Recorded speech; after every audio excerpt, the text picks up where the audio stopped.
La presse congolaise est-elle réellement libre 60 ans après l'indépendance? On en parle dans votre magazine Échange.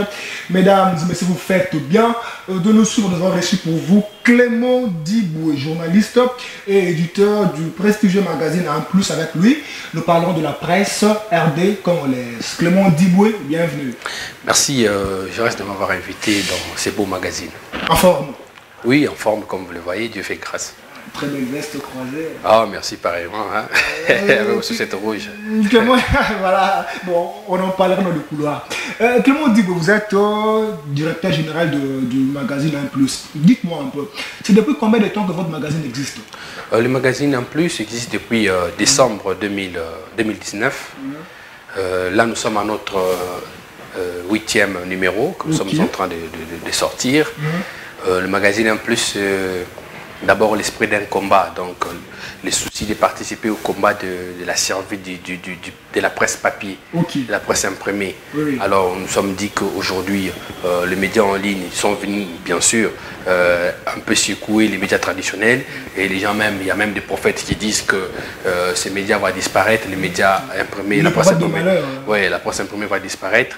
Alors, en tant que jeune, on s'est dit qu'on peut participer au combat de la survie de ces papiers-là, de cette presse papier-là. C'est comme ça que nous avons créé Un Plus, qui dédie, qui consacre l'essentiel de son contenu, d'abord aux entrepreneurs, parce qu'il y en a aujourd'hui en bouche. Que veux-tu dans notre pays? Nous sommes dit que nous devons les accompagner au lieu de les observer. Alors, il faut les accompagner, il faut assurer la visibilité de ce qu'ils font. En dehors de ça, nous soutenons aussi, pas soutenir, en fait, nous assurons aussi, nous écrivons aussi sur des gens qui transpirent à grosses gouttes pour faire avancer la société congolaise. Ça peut être n'importe quelle personnalité, mais En Plus Magazine consacre un peu l'essentiel de son contenu à ce qui va mieux dans notre pays. Parce que nous nous sommes dit qu'il est possible d'influencer les mal par les biens. Donc, prenons ce qui va, ce qui marche, pour influencer ce qui ne marche pas, et puis amener tout le monde dans les bateaux qui nous mènent vers l'émergence. Clément Diboué, de plus en plus on parle de votre magazine. Dans la ville province de Kinshasa, il y a beaucoup de gens qui apprécient ce que vous faites. C'est quoi votre secret? Le secret, c'est le travail. Vous réussissez dans ce que vous faites? C'est quoi votre secret? Le secret, c'est le travail.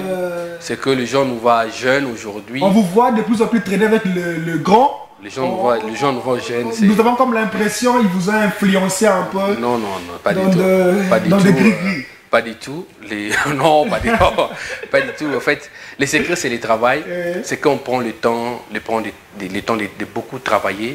En plus, c'est un magazine de jeunes. Vous-même, vous le voyez, ce n'est que de jeunes dans Un Plus Magazine. Il n'y a pas une personne qui a 30 ans dans Un Plus Magazine. Il n'y a pas une personne qui a 30 ans, c'est des jeunes qui viennent à peine de finir l'université. Il y a d'autres qui sont encore à l'université, qui manifestent la volonté de travailler, qui ont la passion de la presse.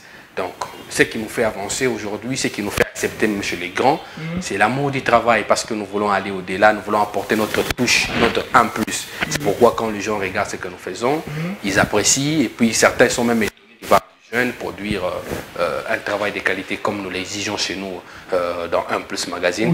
C'est le travail. Moi-même ici, quand les gens vous regardent, on pense que vous êtes jeune, mais j'ai quand même une longue expérience parce que j'ai travaillé avec beaucoup de grands. J'étais à la radio.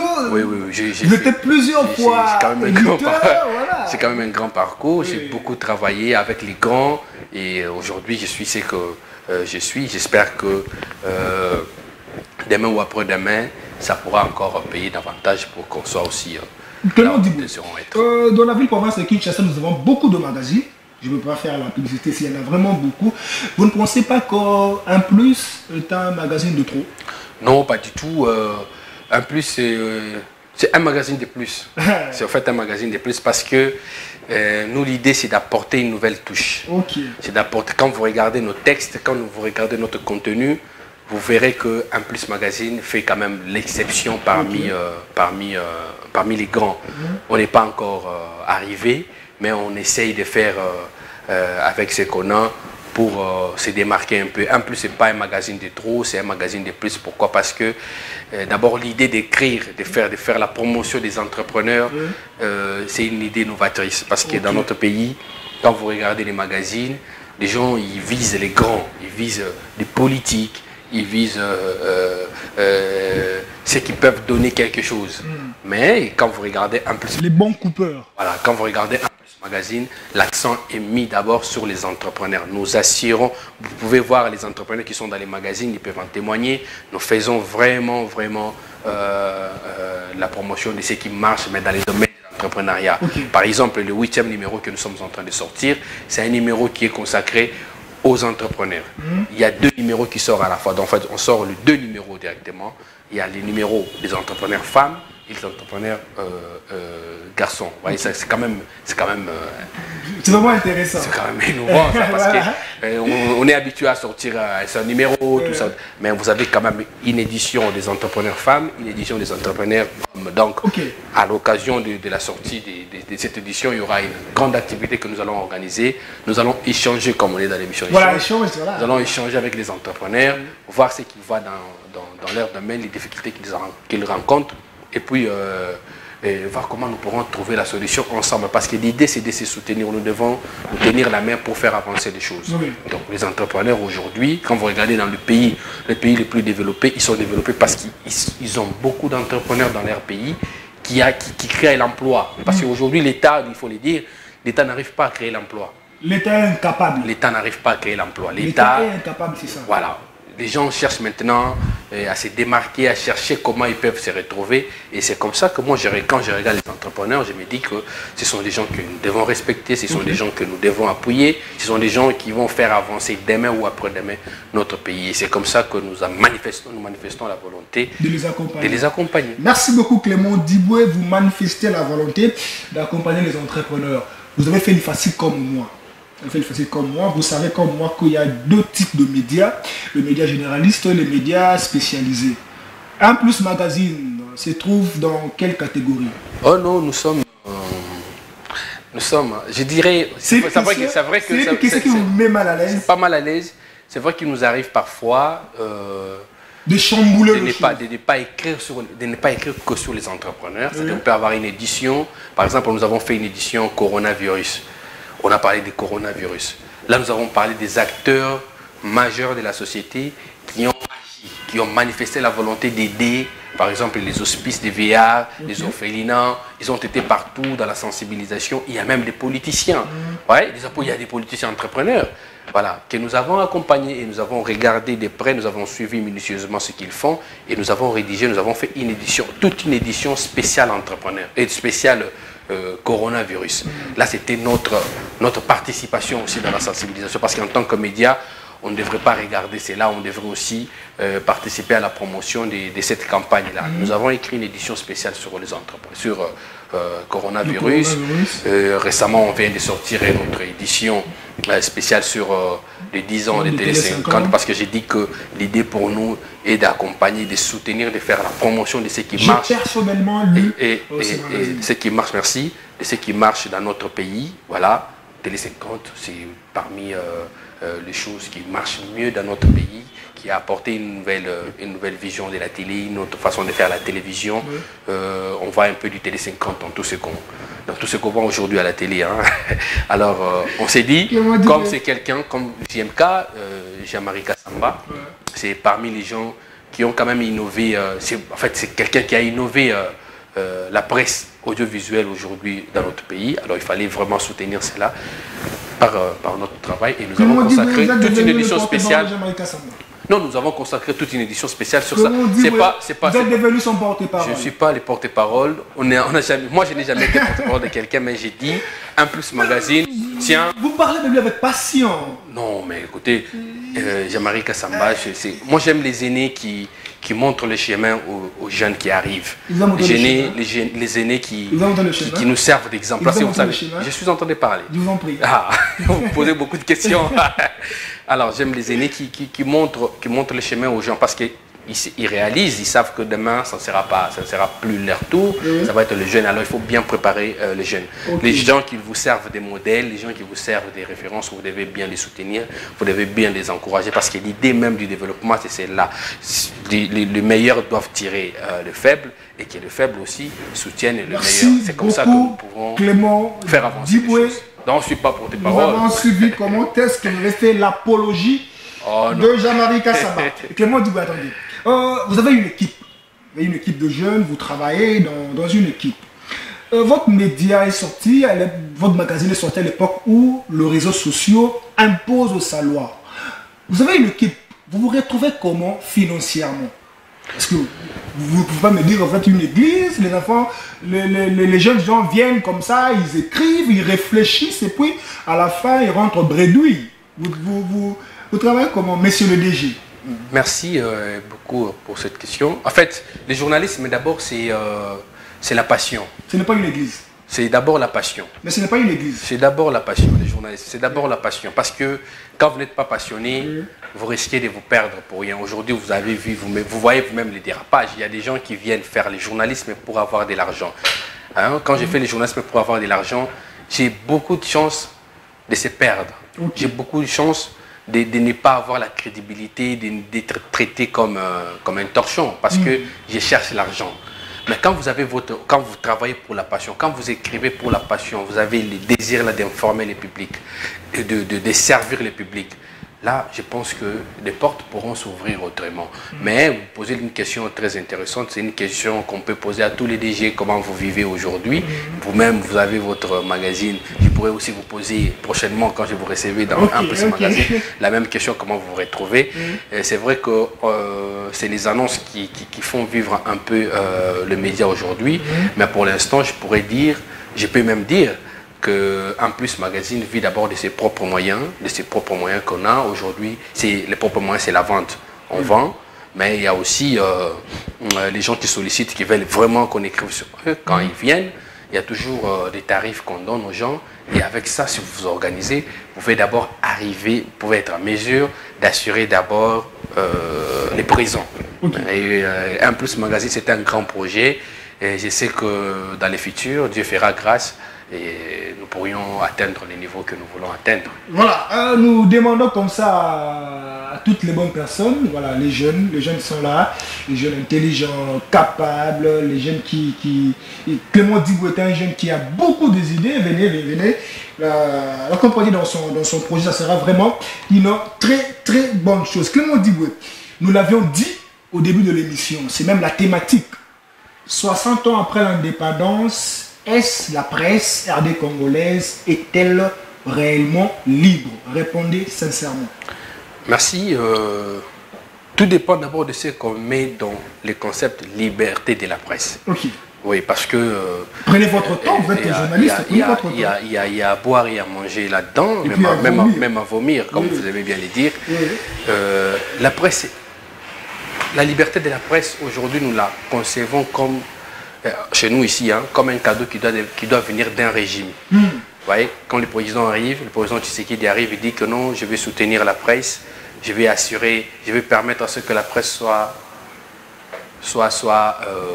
libre, je vais faire en sorte que la presse soit libre, je vais vous laisser exercer votre travail en toute quiétude. Ce n'est pas un cadeau qui doit venir d'une personne, qui doit venir d'un régime, non. La liberté de la presse, c'est d'abord un combat. De chaque jour. Quand vous regardez des pays les plus développés, les plus démocratiques, il y a toujours ce combat de liberté de la presse. La liberté de la presse, c'est un combat de chaque jour. Chaque jour, nous devons nous battre pour la liberté de la presse. Aujourd'hui, on parle de la liberté.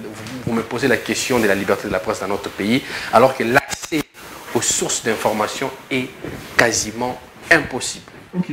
C'est compliqué qu'on soit dans un pays comme ça et on ne sait pas les salaires de quelqu'un, on ne sait pas les salaires de ceux qui nous dirigent. C'est tellement compliqué. Ça, c'est essentiel de connaître les salaires de ceux qui nous dirigent.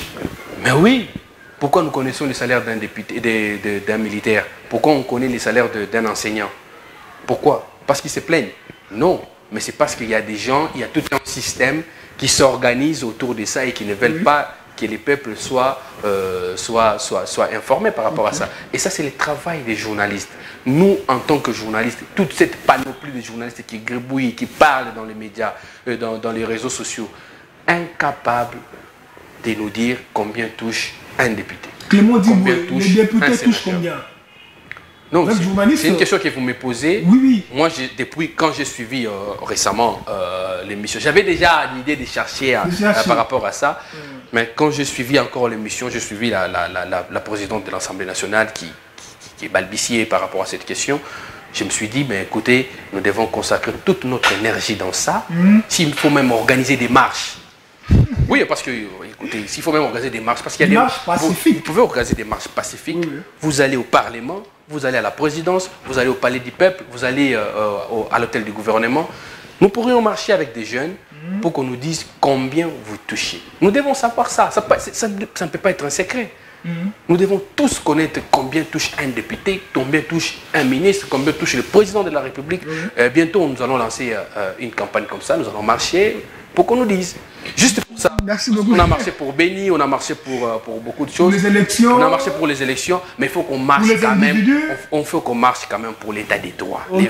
L'état des droits, pas les slogans état des droits, mais l'état des droits, on marche pour ça. Dites-nous combien touche telle personne. Ça fait très mal parce que vous savez, c'est une polémique qu'on refuse de créer parce que on sait que si on dit par exemple le député touche 15 000 $ ou 5 000 $, on va regarder, on va comparer au salaire d'un enseignant. Vous voyez, parce que être enseignant aujourd'hui, faire les choix d'être enseignant aujourd'hui au Congo, c'est faire les choix de devenir pauvre.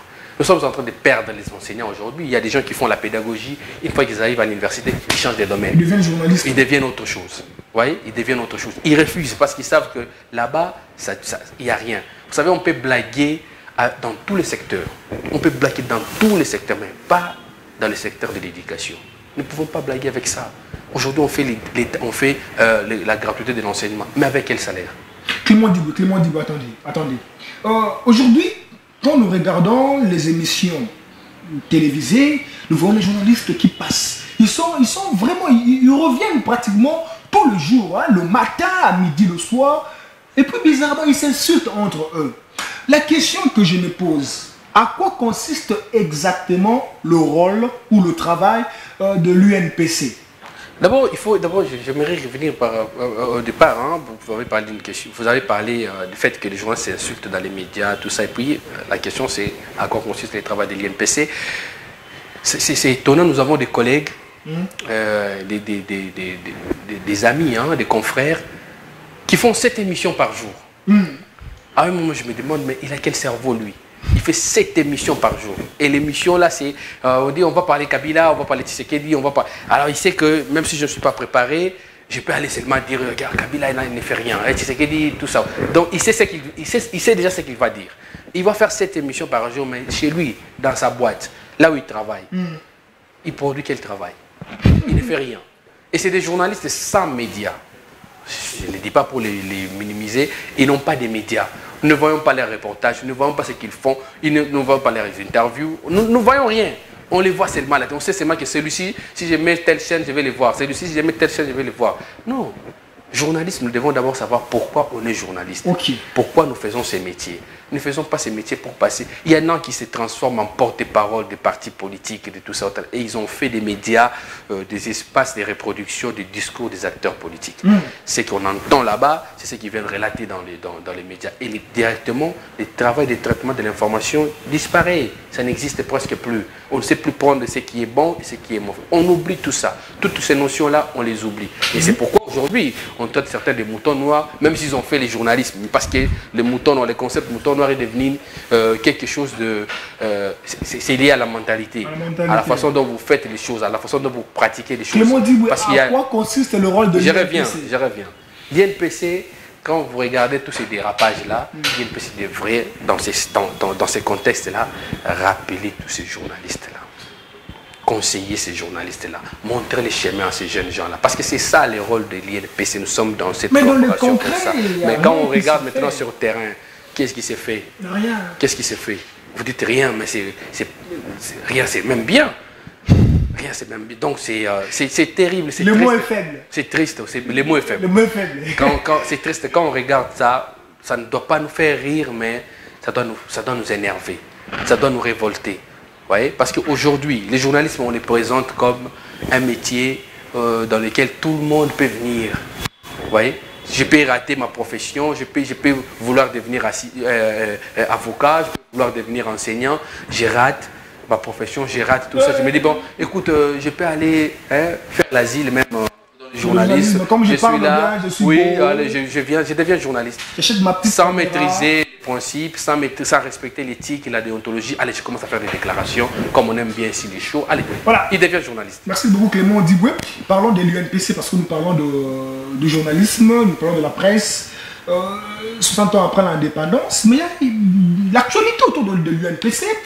Récemment, le patriarche Malembe a fait une sortie médiatique. Il a traité le jeune journaliste de mouton noir, vraiment avec des mots très durs. Et quelques jeunes journalistes ont répliqué pour dire que le patriarche souffre de la ménopause journalistique. Clément Diboué, le journalisme est un métier noble. Moi, j'ai appris l'IFASIC que le journaliste est un messieur. Est-ce que vous pensez que la meilleure façon pour résoudre ces problèmes, c'est passer à la télévision, ou soit on devait se retrouver autour d'une table pour se dire la vérité en face? Votre réaction à chaud? D'abord, je voulais répondre par un exemple. Je disais, si aujourd'hui vous êtes élève, vous faites des mauvais points à l'école, je ne pense pas que les parents vont vous féliciter pour ça. Ils vont chercher à vous encourager, mais parfois, la méthode qu'ils utilisent est parfois dure. Ouais, il ne va pas t'insulter, il peut dire que tu es bourrique, regarde les autres, si je ne mange pas, ils arrivent à faire des... Non, mais écoutez, c'est juste pour vous révolter, pour vous permettre à prendre conscience de ce que vous êtes en train de faire. Concrètement, vous voulez dire quoi? Je voulais dire ceci. Le professeur Malembe Tamandaki, c'est un monument, c'est un patriarche. Il peut avoir ses défauts, mais il a aussi ses qualités. Nous avons beaucoup à apprendre de lui. On ne peut pas traiter Malembe Tamandaki de ménopause intellectuelle, c'est grave. C'est gravissime. C'est gravissime parce que traiter Malembe, j'ai même lu la déclaration de nos amis, nos confrères de Radiek, ou c'est pas, je confonds ça avec un parti politique. Ils disent que Malembe Tamandaki, à part le fait d'être nommé directeur général de l'IFASIC, il n'a rien fait. C'est méconnaître l'histoire de la presse. Malembe, c'est comme des Carmorins en France. Mais Malembe, c'est une boussole. Le patriarche devrait normalement rester dans sa casquette de patriarche. Mais oui, il sort pour recadrer. Non, il est sorti pour recadrer les choses. Il est sorti pour recadrer. Les lieux choisis, il est sorti. Malembe peut utiliser les mots qu'il a utilisés, mais si c'est pour nous recadrer, moi j'accepte. Moi je suis jeune, il dit les jeunes. Moi je suis jeune. Moi ça ne m'a pas gêné. Pourquoi ça ne m'a pas gêné? Clément Diboué, attendez. Vous êtes jeune, vous vous posez la question pourquoi? Pourquoi ça ne m'a pas gêné? Bon, merci. Ici c'est moi qui pose la question, c'est à vous de répondre. Le congrès de l'UNPC est prévu pour le 21 et 21. C'est ça, non? C'était prévu pour le 21, oui. D'après les dernières informations. Ils disent que ça n'aura plus lieu le 21 parce qu'il y a des problèmes de logistique, tout ça. Ok, Clément Diboué. Attendez, je pose ma question. Je sens que vous êtes venu ici pour défendre Malembe. Non, je ne défends pas. Je ne défends pas. Je ne suis pas pro-tel, mais moi je suis pour les valeurs. Oui, mais vous avez vu dans la corporation, parmi les gens là de Radiek ou c'est Radiek, c'est quoi? Il y a des gens qui sont de l'IFASIC. Vous permettez que je pose ma question? Oui. Merci beaucoup. Être de l'IFASIC ne fait pas de moi directement pour Malembe. Il y avait un congrès qui était... C'est une question de valeurs. Il y avait un congrès qui était prévu à Mwanda. Mais le patriarche Malembe dit que non, le congrès doit se tenir à Kinshasa. Mais quand le président Chilonde, c'est lui le président de l'UNPC, il décide que le congrès se tienne à Mwanda. Mais le patriarche Malembe refuse. Vous ne voyez pas que le patriarche veut créer le trouble? Vous savez, nous sommes des journalistes. Nous devons chercher l'information et puis écouter les deux camps, les deux bouches. Le président Kassonga Chilonde, moi j'ai beaucoup de respect pour lui. Mais quand vous regardez à l'INPC, allez à l'INPC, vous trouverez qu'il y a beaucoup de conflits là-bas. Ça ne marche pas. Et nous ne pouvons pas organiser les congrès dans ce genre de conditions. Ce que Malembe veut, c'est que l'organisation de ce congrès soit faite en toute légalité, que ça soit bien fait, que ça ne puisse pas nous poser des problèmes. Moi je vous dis, à quoi d'abord sert ces congrès aujourd'hui, à présent là? À quoi sert ces congrès? Parce que le départ déjà pose problème. L'organisation des élections pose problème. Et vous pensez que les résultats... Vous pensez que les résultats de ces élections-là vont satisfaire tout le monde? Vous pensez que les résultats des élections-là vont nous calmer? Ça ne va pas calmer les gens. Il faut que d'abord... Parce qu'il faut d'abord qu'on organise très bien les choses pour que ça marche. Et moi, dans ça, je voudrais Je ne voulais pas les faire, je ne voulais pas les dire, je me les disais moi-même. Je voulais dire aux personnes qui soutiennent ces congrès-là, notamment la première dame, parce que c'est elle qui, c'est sous son patronage qu'on organise ces congrès. Si vraiment vous soutenez ces congrès, c'est bien d'aider une corporation de journalistes à s'organiser entre eux et faire quelque chose de bien, comme élire le nouveau président de l'INPC. Mais si vous avez beaucoup de respect envers le journalisme, Madame la Première Dame, beaucoup de respect envers le patriarche, là où vous êtes venu récemment à l'IFASIC, là où Malembe Tamandaki a pu faire quelque chose de grandiose, si aujourd'hui vous avez envie de soutenir ces congrès, je vous demanderai de demander aux gens qui sont venus vous solliciter d'aller d'abord réparer avec leur père, de réparer avec Malembe, de réparer avec les camps Malembe, et prochainement, quand ils vont s'entendre, ils pourront maintenant organiser les congrès en toute légalité comme nous le voulons. Parce que aujourd'hui, vous mettez la main dans quelque chose qui sème déjà les désordres. Vous voyez, qui sème déjà les désordres. C'est vrai, Mwanda, c'est pas loin, nous sommes ici en RDC, mais le problème, c'est qu'il faut que ce que nous avons comme problème au sein de l'INPC soit d'abord réglé et après nous pourrions organiser les élections. Pasteur Clément Madame Diboué, la Première Dame, beaucoup. ça sera mieux, alors très mieux et même sage de demander aux gens qui sont venus vous solliciter pour financer ces congrès, d'aller réparer avec les autres et après nous pourrions organiser ces congrès. Pasteur Clément Diboué. Non, pas pasteur, c'est question. C'est question. Je voudrais finir. Attendez. Pas pasteur, mais je voudrais vous dire quelque chose, c'est que le journalisme, c'est le seul métier qu'on peut apprendre. C'est très sérieux. Le journalisme, c'est le seul métier qu'on peut apprendre en observant les autres. Et les autres, c'est qui? C'est ceux qui nous ont précédés. Ce sont nos aînés. Mais quand ils nous montrent le chemin, quand ils nous montrent le chemin, c'est vrai. Moi, j'ai appris le journalisme, c'est vrai, j'ai appris le journalisme à l'IFASIC, mais j'ai beaucoup appris aussi en regardant les autres, les aînés qui sont déjà dans la profession. Ils nous servent de modèles. Nous devons les protéger, nous devons les encourager. C'est pas traiter quelqu'un. Les aînés nous servent de modèles, ils doivent aussi se comporter dignement. Ils se comportent dignement, c'est pourquoi nous les avons copiés. Clément Diboué. Oh, l'émission touche déjà à sa fin. J'ai encore des questions, mais nous sommes pourchassés par le temps. Nous allons vous récupérer à la prochaine occasion pour vider toutes les questions qui parlent de l'UNPC. Il y a encore des questions. Mais dans votre JBCR du magazine 1+, qu'est-ce qui est prévu? Récemment, vous avez publié sur 10 ans Télé 50, Jean-Marie Kassamba, Guy Luando, Madame Moulomp. Qu'est-ce qui est prévu pour le jour à venir? Oui, nous sortons deux éditions. Pour les hommes et les femmes. Sur les entrepreneurs, oui. J'ai même fait des annonces. Il y a une édition où on parle des femmes entrepreneurs. Il y a une édition où on parle des hommes entrepreneurs. Alors, il y a une page uniquement réservée pour moi. Oui, également, on parlait là d'échanges parce que c'est quand même un support qui vient soutenir les entrepreneurs, qui vient mettre en lumière ce que font les entrepreneurs, faire écouter les voix des entrepreneurs. Ça, c'est quelque chose d'encourageant. Nous, personnellement, ça nous a touchés. Nous nous sommes dit que nous pourrions soutenir Échange, qui est un magazine qui apporte aussi en plus, parce que c'est quelque chose que nous devons soutenir. Merci beaucoup Clément Diboué. Voilà, Clément Diboué, Échange est un magazine socio-éducatif. Il y a beaucoup de jeunes qui vous suivent à la maison. Vous êtes très jeune. Moi, je vous ai connu à l'IFASIC. On a pratiquement étudié ensemble à l'IFASIC. Oui, on a été dans la coordination aussi. Oui, moi je te le dire quand vous étiez le ministre de l'Intérieur. Voilà, donc on a commencé ça depuis très longtemps. Il y a les jeunes qui vous suivent en ce net moment. Quel conseil pourriez-vous leur prodiguer? La caméra est là devant vous. Bon, d'abord, je voudrais commencer par les jeunes qui sont dans notre profession. D'abord, dans le journalisme. C'est que je voudrais m'adresser à eux. C'est que le journalisme, c'est un métier noble, comme on venait de le dire ici. Vous regardez vous-même ce qui se passe dans les médias et même dans les réseaux sociaux. Il est devenu aujourd'hui facile d'ingérer les gens. Il est devenu aujourd'hui facile de critiquer méchamment ceux qui nous ont servi de modèles. Je demanderai à ces jeunes-là de prendre conscience, de ne pas partager les antivaleurs, de continuer à se battre pour la bonne presse. Parce que la presse, c'est d'abord les gens qui la font. C'est d'abord nous, les journalistes.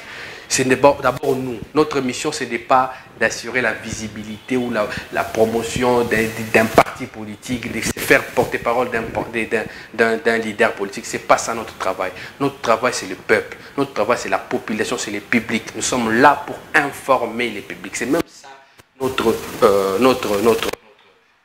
premier objectif. Informer les gens. Nous informons qui?